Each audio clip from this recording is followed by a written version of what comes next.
नमस्कार दोस्तों, मैं विनोद कुमार, मेरे यूट्यूब चैनल पर आपका स्वागत है। दोस्तों, आज मैं आरआरबी टेक्नीशियन 2024 सीबीटी 1 के 19 दिसंबर के सेकंड शिफ्ट का मैथ्स का सॉल्यूशन कराने जा रहा हूँ। ठीक है फ्रेंड्स, तो आइए देखते हैं।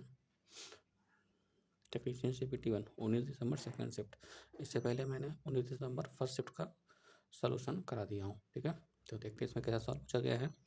12 सेंटीमीटर त्रिज्या वाले एक गोले से 64 समान छोटे गोले निर्मित किए गए हैं, जिसमें समस्त गोलों का कुल आयतन बड़े गोले के आयतन के बराबर है। प्रत्येक छोटे गोले का व्यास ज्ञात कीजिए। सेंटीमीटर में ज्ञात कीजिए। ठीक है, तो जैसे कि प्रश्न दिया गया है, बड़े गोले का आयतन बराबर 64 गुणे छोटे गोले का आयतन। ठीक है, तो गोले का आयतन क्या होता है? 4/3 पाई आर क्यूब। ठीक है, 4/3 पाई आर क्यूब।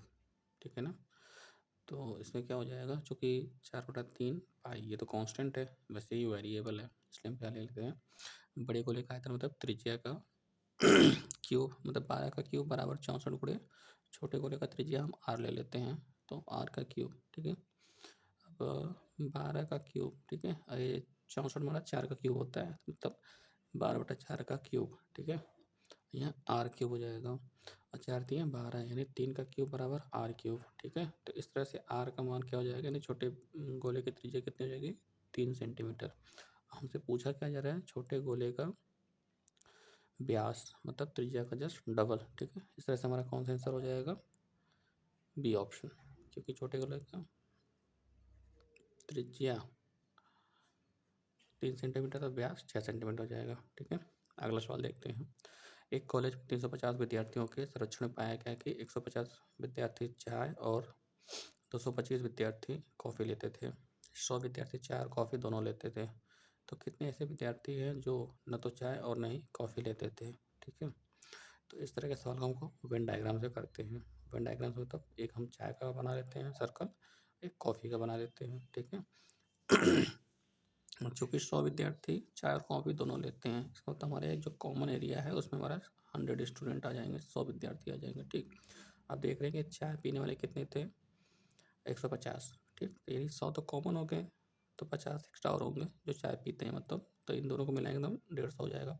उसी तरह कॉफ़ी वाले 225 हैं, तो 100 तो कॉमन हो गए, तो बचे कितना, 125। ठीक है, अब हम देख रहे हैं कि जो चाय कॉफ़ी दोनों पीने वाले कुल कितने हो जा रहे हैं, 50 100 125। ठीक है, तो कुल विद्यार्थी जो कुछ न कुछ ज़रूर पीते हैं, चाय कॉफ़ी या तो फिर दोनों, कितने हो जाएंगे ऐसे, 50 + 100 + 125 मतलब 275 विद्यार्थी ऐसे जो कुछ न कुछ ज़रूर पीते हैं। ठीक है, तो हमसे क्या पूछा जा रहा है कि ऐसे कितने विद्यार्थी जो न तो चाय और न ही कॉफ़ी पीते थे। ठीक, तो टोटल मतलब 350 - 275 यानी 75। ठीक है, तो 75 विद्यार्थी ऐसे हैं जो तो न तो चाय और न ही कॉफ़ी पीते हैं। ठीक, तो इस तरह से हमारा कौन सा आंसर हो जाएगा, बी ऑप्शन। आइए अगला सवाल देखते हैं। एक लंबवृत्तीय शंकु की त्रिज्या 2.1 सेंटीमीटर है और इसकी ऊंचाई 2.8 सेंटीमीटर है, तो शंकु का संपूर्ण पृष्ठीय क्षेत्रफल ज्ञात कीजिए। ठीक है, तो शंकु का संपूर्ण पृष्ठीय क्षेत्रफल का फॉर्मूला क्या होता है, शंकु का संपूर्ण पृष्ठीय क्षेत्रफल का फॉर्मूला क्या होता है, पाई आर ब्रैकेट में आर प्लस एल, जहाँ पे एल हमारा क्या होता है, तेय ऊंचाई होता है। ठीक है, अब इससे हमारा ये शंकु दे रखा है, हमको त्रिज्या 2.1 सेंटीमीटर और ऊंचाई 2.8 सेंटीमीटर दे रखा है।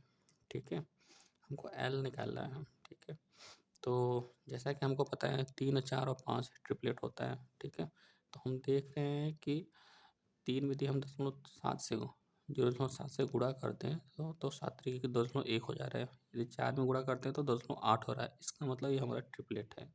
तो इसका हमारा त्रिक ऊंचाई कितना हो जाएगा, 5 में 0.7 से गुणा करेंगे 3.5। ठीक है, तो त्रिक ऊंचाई हमारी कितनी मिल गई, 3.5। यदि हमको ट्रिपलेट याद है तो हम ऐसे कर लेंगे, नहीं तो हमें क्या करना पड़ता, कर्ण का स्क्वायर, चूँकि ये 90 डिग्री बनता है ना, तो कर्ण का स्क्वायर बराबर अंडर रूट लंब को 4 प्लस आधार का स्क्वायर। ठीक है, उसको सॉल्व करें तो मिलता, लेकिन यदि हमको ट्रिपलेट याद है तो हमें सिंपली बहुत आसानी से मिल जाता है और हमारा कैलकुलेशन ईजी हो जाता है। ठीक है, तो इस तरह से हमारे शंकु की ऊंचाई की त्रिज्या की ऊंचाई कितनी मिलेगी 3.5 सेंटीमीटर। तो जो हमें फॉर्मूला पता है शंकु का कुल पृष्ठीय क्षेत्रफल कितना होता है पाई आर ब्रैकेट में आर प्लस एल, बस इसमें जो जो मान दिया उसको हम रख देते हैं। तो पाई का मान 22/7, आर का मान 2.1 गुणे ब्रैकेट में आर 2.1 प्लस एल मतलब 3.5। ठीक है, इसको हम जोड़ लेते हैं तो हमारा कितना हो जाएगा 3 2 5.6। ठीक, और इसको हम काटेंगे 7 × 7 और 7 × 3 हो जाएगा। तो 22 गुणे 0.3 गुणे 5.6। ठीक, इसको जो सॉल्व करते हैं तो हमें कितना मिल जाता है 36.96 सेंटीमीटर या वर्ग सेंटीमीटर। ठीक है, तो 36.96 ये बी ऑप्शन। ठीक है, आइए एक और सवाल देखते हैं। एक ठोस घनाभ के 3 आसन्न फलकों के क्षेत्रफल क्रमशः 260 वर्ग सेंटीमीटर, 104 वर्ग सेंटीमीटर और 10 वर्ग सेंटीमीटर है। घनाभ का आयतन सेंटीमीटर क्यूब में यानी घन सेंटीमीटर में कितना होगा ज्ञात करना है हमें। तो घनाभ का आयतन जब हमें आसन्न फलकों का क्षेत्रफल दिया हो तो कैसे निकालते हैं। घनाभ का आयतन बराबर अंडर रूट आसन्न फलकों के क्षेत्रफल का गुणनफल। ठीक है, तो आयतन को हम बी से डिनोट करते हैं तो बी बराबर अंडर रूट आसन्न फलकों का क्षेत्रफल क्या है 260 वर्ग सेंटीमीटर, 104 वर्ग सेंटीमीटर और 10 वर्ग सेंटीमीटर। ठीक है, तो कितना हो जाएगा आयतन बराबर अंडर रूट 260 गुणे 104 गुणे 10। ठीक है, इसको हम 26 गुणे 10 लिख सकते हैं तो 10 गुणे 10 मतलब 100 हो जाएगा। यहाँ 26 104 को हम 26 गुणे 4 लिख सकते हैं। ठीक है, ऐसा हम इसलिए कर रहे हैं कि रूट निकालना है तो डबल डबल रहेगा तो बाहर एक बार हो जाएगा। तो 26 गुणे 26 बाहर 26 हो जाएगा। 4 को हम 2 गुणे 2 तो 2 आ जाएगा और 100 का 10 गुणे 10 मतलब 10 आ जाएगा। तो हमारा आयतन कितना मिल गया 26 गुणे 2 गुणे 10, 26 दूना 52 और एक जीरो मतलब 520 घन सेंटीमीटर। ठीक है, तो घनाभ का आयतन कितना मिल गया हमें 520 घन सेंटीमीटर मतलब हमारा पहला ऑप्शन। ठीक है, आइए अगला सवाल देखते हैं। यदि किसी द्विघात समीकरण के मूलों का योग और गुणनफल क्रमशः 11/2 और 15/2 है तो वह समीकरण क्या होगा जिसके मूल दिए गए समीकरण के मूलों के दोगुने होंगे। ठीक है, मतलब हमको एक समीकरण के मूलों का योग और गुणनफल दे रखा है। ठीक है, और हमसे दूसरा समीकरण पूछा जा रहा है जिसके मूल क्या होंगे जो समीकरण का मूल दिया गया है इसका दूना हो। ठीक है, तो हम क्या करते हैं पहले इससे मूल समीकरण बना लेते हैं उसको सॉल्व कर लेते हैं, उससे हमें मूल मिल जाएगा, फिर उसका डबल करेंगे फिर उस समीकरण में रखेंगे तो जो हमारा आंसर आएगा मतलब जो समीकरण आएगा वही हमारा आंसर होगा। ठीक है, तो समीकरण कैसे निकालते हैं इसके लिए हमें क्या सूत्र होता है एक्स स्क्वायर माइनस ब्रैकेट है मूलों का योग इंटू एक्स प्लस मूलों का गुणनफल बराबर 0। ठीक, एक्स स्क्वायर मूलों का योग कितना दिया था हमको 11/2 और गुणनफल 15/2 तो उसका हम मान रख देंगे x square minus 11/2 x plus 15/2 बराबर 0।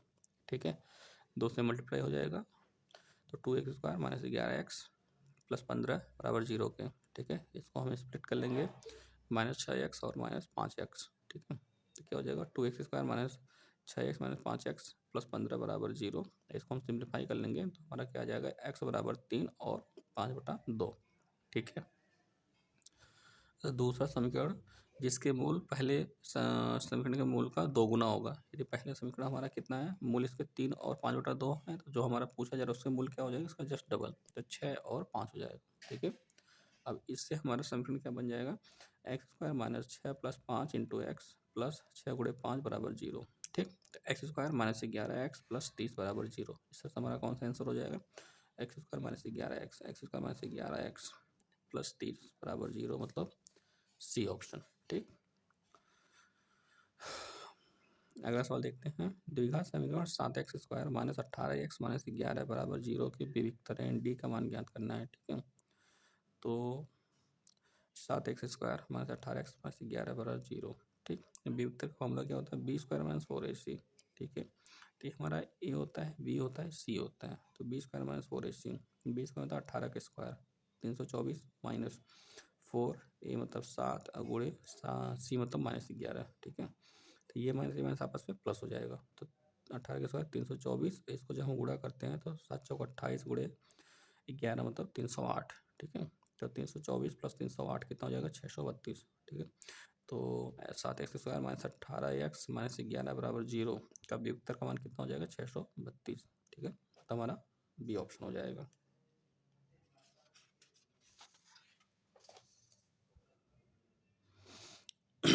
अगला सवाल देखते हैं। यदि सूर्य का उन्नयन कोण 30 डिग्री से 45 डिग्री हो जाता है तो एक स्तंभ की छाया की लंबाई 80 मीटर कम हो जाती है। स्तंभ की ऊंचाई ज्ञात कीजिए। ठीक है, जैसे ये हमारा क्या है कि हमने एक स्तंभ मान लिया। ठीक है, पहले क्या था कि जब 30 डिग्री था हमारा, तो उसकी ऊंचाई हमारी मान लो हम एक मान लेते हैं, ये 30 डिग्री होता है, तो 30 डिग्री के सामने यदि एक है तो चूंकि समकोण त्रिभुज होता है, तो ये हमारा क्या हो जाएगा 60 डिग्री। तो 60 डिग्री के सामने कितने हो जाएगा डिस्टेंस पूरा, कड़ी में 3। ठीक, और जब हमारा ये उन्नयन कोण है 30 डिग्री से 45 डिग्री हो जा रहा है, तब क्या हो जाएगा हमारा, यदि 45 डिग्री के कोण में हमारा क्या होता है, यदि लंब एक है तो आधार भी एक होगा। ठीक है, इसका मतलब हमें ये यहाँ से यहाँ एक मिल गया और यहाँ से यहाँ कड़ी में 3 मिल गया। तो हमको ये पता करना है, क्योंकि जब हमारा 30 डिग्री से 45 डिग्री हो तो हमारी छाया की लंबाई 80 मीटर कम हो जा रही है। तो ये डिस्टेंस हमारा कितना हो जाएगा, कड़ी में 3 -1। ठीक है, और इसी का मान हमको कितना दे रखा है, 80 मीटर। ठीक है, तो कह रहा है कि जब उन्नयन कोण 30 डिग्री से 45 डिग्री होता है तो हमारा छाया की लंबाई 80 मीटर कम हो जाती है। और वो हमारे त्रिभुज से कितना मिल के आ रहा है, कड़ी में 3 बराबर, कड़ी में 3 -1 बराबर 80 के, 1 बराबर 80 बटा कड़ी में 3 -1। ठीक है, ये इसको सिंप्लीफाई कर लेंगे, उसका हम परिमेयीकरण कर देंगे, तो ऊपर नीचे कड़ी में 3 + 1 है, कड़ी में 3 + 1 से गुणा और भाग हो जाएगा। तो ये हमारा क्या मिल जाएगा, 80 गुणे कड़ी में 3 + 1 बटे, इसको हमारा क्या हो जाएगा, कड़ी में 3 -1 और गुणे कड़ी में 3 + 1, मतलब हमारा इसका स्क्वायर हो जाएगा। तो 3 - 1 हो जाएगा, 3 - 1 मतलब 2। ठीक है, तो 2 इसको हमारा 80 बटे 2 मतलब 40 हो जाएगा। तो एक यूनिट का मान कितना हो जाएगा, 40 ब्रैकेट में कड़ी में 3 + 1 मीटर। ठीक है, हमको इसी का मान निकालना था, एक यूनिट का ही मान निकालना था। यानी स्तंभ की ऊंचाई हमारी कितनी है, 40 ब्रैकेट में कड़ी में 3 + 1 मीटर। ठीक है, इस तरह से हमारा कौन सा आंसर हो जाएगा, फोर्थ ऑप्शन। ठीक है, आइए अगला सवाल देखते हैं। त्रिभुज पी क्यू आर में 3 कोण पी बराबर 4 कोण क्यू बराबर 6 कोण आर है, तो 2 कोण पी माइनस कोण क्यू प्लस 3 कोण आर बटे 5 का मान ज्ञात करना है। ठीक है, जैसे कि हम सभी जानते हैं किसी भी त्रिभुज के तीनों कोण का योग कितना होता है, 180 डिग्री होता है। मतलब कोण P plus Q plus R बराबर 180 डिग्री के। ठीक है, अब हमको दे रखा है 3 कोण पी बराबर 4 कोण क्यू बराबर 6 कोण आर के। ठीक है, अब इसको हमको रेशियो में कन्वर्ट करना है। तो रेशियो में कन्वर्ट करने में हम क्या करते हैं, सबसे पहले 3 4 6, इसका हमें एलसीएम कितना मिल जाएगा, 12। ठीक, अब 12 में 3 से भाग देंगे तो कोण पी का मान आ जाएगा, 4 से देंगे तो कोण क्यू का मान आ जाएगा, और 2 6 से देंगे तो आर का मान आ जाएगा रेशियो में। तो पी अनुपात क्यू अनुपात आर बराबर 12/3, 4 3 चौके 12, 12/4, 4 3 12, 12/6 2, 6 दूना 12। ठीक है, तो पी क्यू आर का अनुपात क्या मिल गया, 4:3:2। ठीक, यदि हम तीनों को जोड़ देते हैं तो 4x + 3x + 2x बराबर 180 डिग्री के, तो 4 3 7 2 9x बराबर 180 के, तो x बराबर 20 डिग्री के। ठीक है, इस तरह से हमारा कोण पी क्यू आर का मान कितना हो जाएगा, 20 चौके 80, 20 3 60, अब 20 दूना 40। ठीक है, अब इस वैल्यू को हमको अपने जो हमारा समय पूछा गया उसमें रख देते हैं। तो क्या है, 2 गुणे कोण पी मतलब 2 गुणे 80 माइनस कोण क्यू 60 प्लस 3 गुणे 40। ठीक है, तो क्या हो जाएगा, इसको हम सॉल्व कर लेंगे। तो 8 दूना 16, 160 में से 60 गया 100, और 4 3 हमारे 120, 100 + 120 मतलब 220/5 मतलब 5 चौका 20, 5 चौका 20, 44 डिग्री। ठीक है, तो इस पूरे का मान कितना आ जाएगा, 44 डिग्री। इस तरह से हमारा कौन सा आंसर हो जाएगा, डी ऑप्शन।